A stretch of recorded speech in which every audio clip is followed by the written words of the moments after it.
children's abilities in their different talents is a ground that attracts support from many other parties. The home was started by Bishop Tony Kamande. He's the founder. Initially, their churches and community came through in the initial stage. So when we started getting noticed, we have a lot of story. People admire what the kids do. So that can I say PR helped us attract many people who come. So when they come, they say, like, say boy X, I need boy X. My responsibility will be to take care of his school fees and his everything until he finish. That's how we finance. And then we have corporates who have come through. Not only do they rely on their supporters, but have also other sustainable measures for running the home. Our number one sustaining project is farm. What I didn't mention, we also have a greenhouse. So we realized one thing, that if you entitle a child with everything, they get dependent on you. What if they can produce it for themselves? So our farm is divided into sections that every child participates in making sure every produce in that farm, it's by them. I usually tell them, young life is for you, let everything be by you. So like our greenhouse, initially we were planting the normal horticultural, the dahlias and everything, but we changed into trees. It's being managed by a 7-year-old boy and a 12-year-old boy. Currently in that greenhouse we have put trees. Our guiding principle in that greenhouse project is we need an environment that doesn't need protection. So one, train the kids about the environment. Two, let them practically do the planting of the trees in the nursery. And that tree is not just there for photo op. We sell them to the community and people come and buy. That way we get money. At the same time, the child, 7 years old, by the time he's 20, that's a good farmer.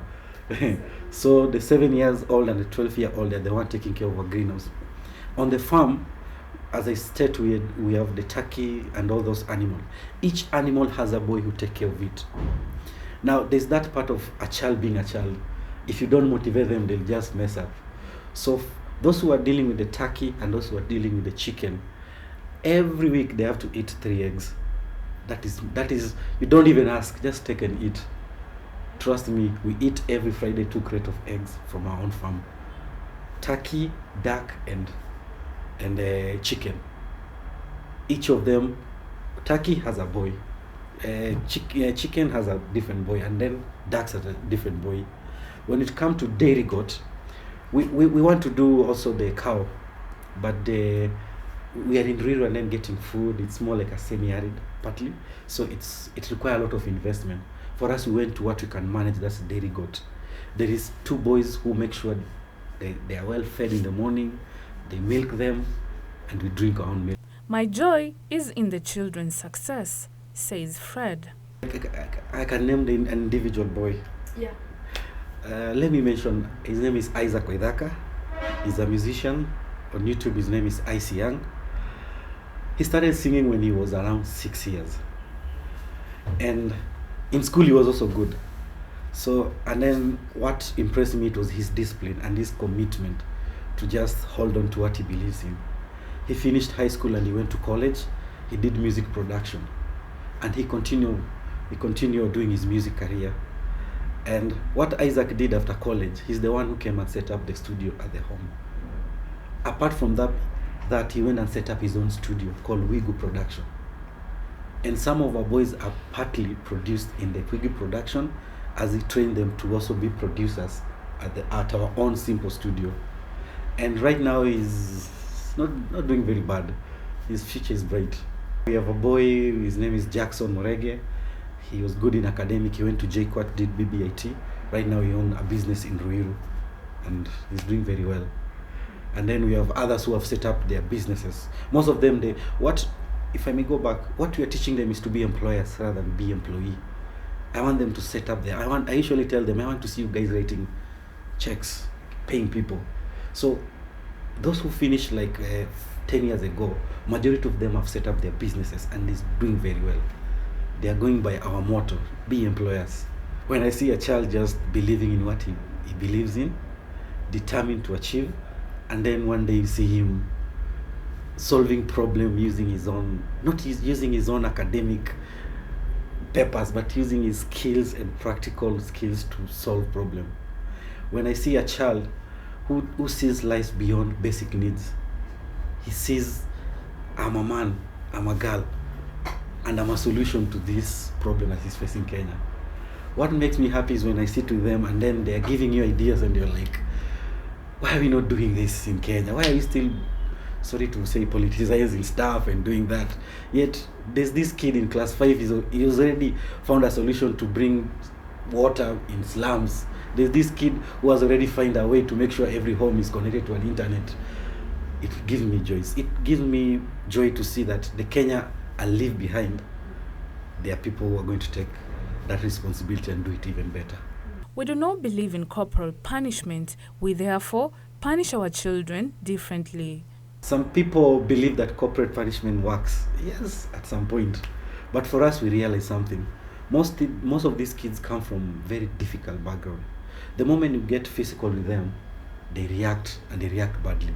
Second, some of them, those who have been in the street, they have been caned by the kanjo, they have been caned by the police. So if you use your own cane, it's like the minimum of everything. So what we realize, they fear two things, especially boy child. They fear to wash utensils and they fear to farm. So that is our two punishment area. For example, when I go to the dormitory and I find your bed is not made, if I tell them kneel, to them is the easiest. But the moment I mention wash utensils, they start begging. So we realize, why don't I use, you see, they wash utensils, that duty is done, and he has learned his lesson. Or maybe, for example, they sometimes get into physical fight. They're kids will always be kids. So when I find you fighting, I tell you, please take a djembe and a shovel, meet me at the farm. Let's quantify your punishment. It can be 2-step by 3-step. I give you 2 hours. And then the following week, they'll plan that farm. And that is the punishment. 2 things has happened. They have learned the lesson, and they have left vegetable for us to eat in the next 2 weeks, 2 years. So that's how we deal with them. When you come to a farm, it's green. You might think we have like 4 or 5 workers that deal with that farm. No. That's how we do it. We have a lot of bananas. Each hole represents an indisciplined case. You go and I give you a duty to clean a place and you do it. What makes me happy, they are very disciplined, they listen.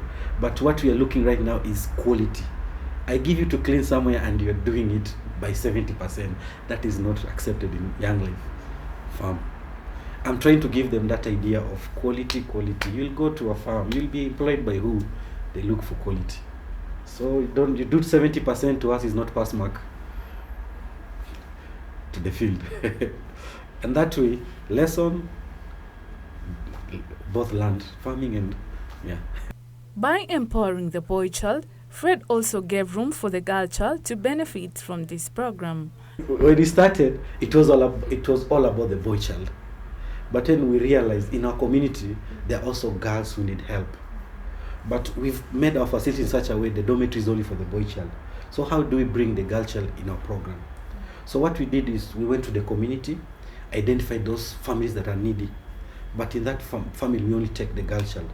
Currently, we have 15 of them. What they do, they come in the morning, especially this corona period. They come in the morning and they'll go back to their home at around 4 o'clock. Between 8 and 4, they do all the empowerment program.